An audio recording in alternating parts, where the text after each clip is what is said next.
Hi, this is Attorney Joe Mitchell, YourHarvardAttorney.com, serving Greater Philadelphia with personal injury, criminal defense, and DUI. Thanks for listening. I'm going to talk to you today about a personal injury issue, limited tort. Now, limited tort really puts some real pressure on you because you only get paid for a really serious injury.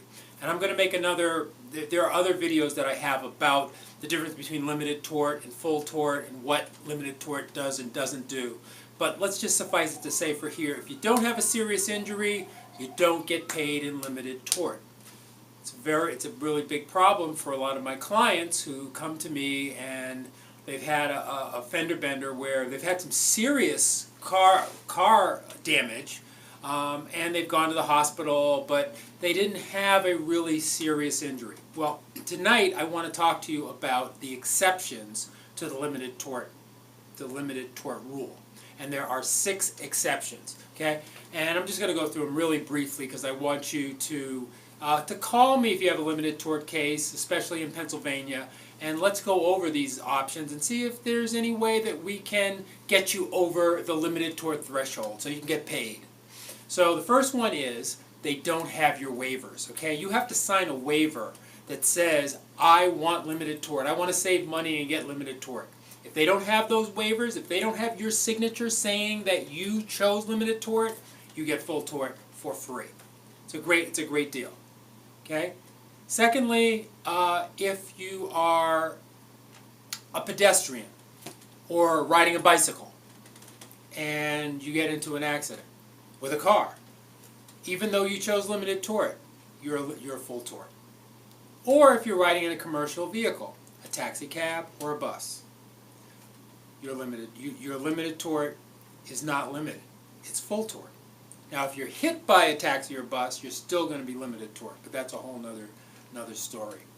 If the car that hits you is from out of state, then you're full tort.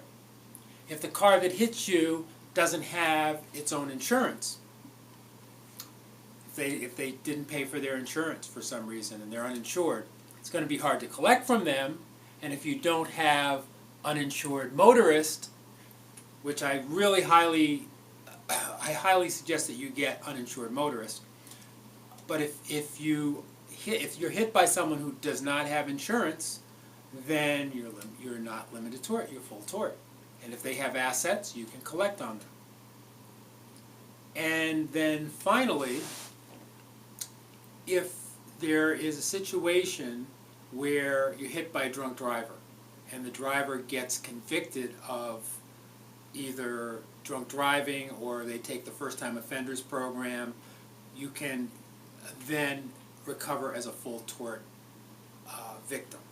So those are the exceptions, and if you have some more questions, please feel free to call me. Limited tort is very tough. The insurance companies fight like heck once you are deemed a limited tort victim, but there are ways around it. Even if you don't fit in one of those exceptions, call me and we can talk about it. My telephone number is 215-557-7111. Please drive safely. Thanks for listening. Joe Mitchell, YourHarvardAttorney.com.